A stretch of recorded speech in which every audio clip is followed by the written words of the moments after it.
And the way you make me feel. Guys, this story just took a chilling turn. Investigators are finally closing in on David, and the evidence they've uncovered doesn't just connect him to Celeste. It paints a picture so disturbing, it's hard to even talk about. And now, there's a new player, David's so-called best friend, Neo, who may have been there the entire time. Yeah, you're going to want to sit down for this one. So here's where things get crazy. Remember how the homeowner of that mansion, the one David was staying in, got suspicious and decided to hire their own private investigator? Well, that investigator, Steve Fiser, has been digging deep. And according to him, David hasn't been arrested yet. Put her in this Tesla, and then maybe he thought he could get somebody to get rid of that car, and they were just like, no, I'm not doing it, and just got left there. But I will say this, there are some things that, and I'm talking physical evidence that was at that house that is, there could have been greater plans as far as getting rid of her, and it's scary, sadistic stuff. And that's why we're trying to learn more about that. I wish I could say more, but for obvious reasons I can't. But it doesn't have to do with how she died, but maybe how they were planning on ultimately getting rid of her, and how maybe that Tesla was just a holding spot at the time, and things just, their timing was just off as far as getting this done. But there's a few things that were just like, will blow your mind. Because this might be way bigger than anyone realized. Multiple people could be involved. Steve says they found photos of Celeste taken on a regular camera, not a phone, in several different locations. He believes she may have been moving between properties David controlled. And the last confirmed photo of Celeste, January 2nd, 2025. Let that sink in. At first, Steve thought this might have been an overdose that went horribly wrong. Maybe they panicked and tried to hide it. But now he says the truth is way darker. He hinted that the evidence they found at the house suggests something sadistic, something that goes beyond negligence. There were plans for how to get rid of her, and the Tesla she was found in might have just been a temporary holding spot. Tonight, the Los Angeles Police Department is investigating a gruesome discovery at an impound lot. Human remains found inside a Tesla, that vehicle belonging to a chart-topping musician. On Monday afternoon, officers responding to this Hollywood tow yard after reports of a foul odor coming from one of the vehicles. The car had been at the lot for 2 days after it was found abandoned on a street, according to law enforcement sources, and inside that front trunk compartment, extremely decomposed human remains in a bag. The medical examiner now working to identify the remains and determine a cause of death. The car is registered to 20-year-old David Anthony Burke, known professionally as David. Guys, that word sadistic means getting pleasure from someone else's pain or humiliation.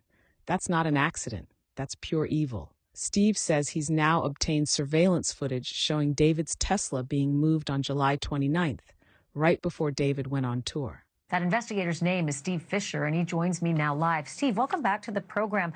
How certain are you that this video of the car driving away from David's mansion is the last time it drove and ended up at the spot where it was abandoned, likely with that body inside? I'm certain. Listen, I can't say 100% because there's not a camera trained on that Tesla once it's parked. Continuously that I've seen. I mean, there likely is a camera, but I've seen the car driven to that spot, and with the dates, with the date that it was, and they left town right after that. I'm certain that is the last time the car was driven. It was put there with her, in the front trunk. And get this, the person driving the car doesn't match earlier descriptions. That footage, along with Tesla app data, phone records, and timestamps, could blow this case wide open. If prosecutors can confirm who was behind that wheel, it could finally prove who helped cover this up. Now let's talk about Neo, David's personal assistant, or maybe something more. 6'11", David's like 6'12", yeah, something like that. Look at a gay stripper with this. I look like a gay stripper.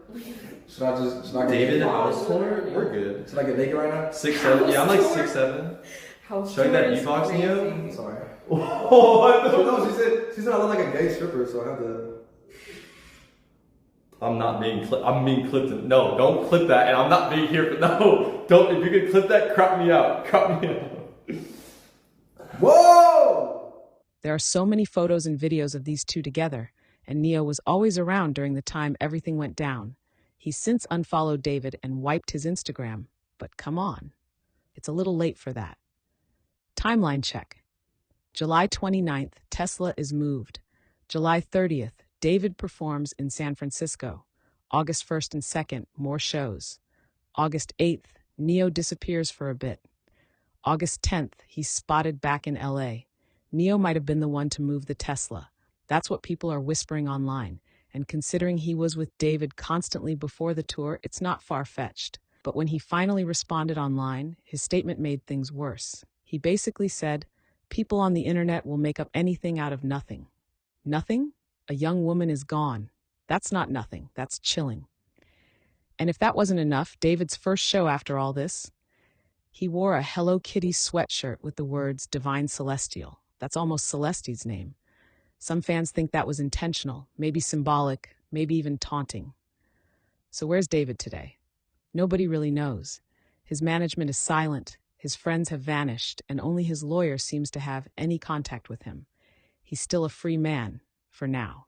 But with all this new evidence, the photos, the digital trail, the surveillance, arrests feel inevitable. And honestly, I hope it's arrests, plural. Today I went down to Celeste Memorial to bring her some more flowers for myself, La Patrona, and all of our Emmanuel warriors. I want her spirit to know that she has a family that is behind her, that we are going to do our very best to make sure that she gets the justice that she deserves. She didn't end up in that car herself. Someone placed her there. I'm getting sick and tired of the evil in the world that are doing these things to children. The only way it's going to stop is if justice is served. If you were innocent, you would be coming here. You would be speaking up for her and trying to find where. But instead, you're getting a high-profile attorney, allegedly. But today, I came by, brought a cute little pumpkin from our community. We speak for those who can't speak for themselves and can no longer speak for themselves. The story is getting darker by the day, but finally, it feels like justice might be coming. What do you guys think? Was Neo involved? Or is someone else still out there covering this up? Drop your thoughts in the comments. I want to hear every theory. Don't forget to like, subscribe, and hit that notification bell. I'll be following this case every step of the way. Because one thing's for sure, the truth about David and Celeste is far from over.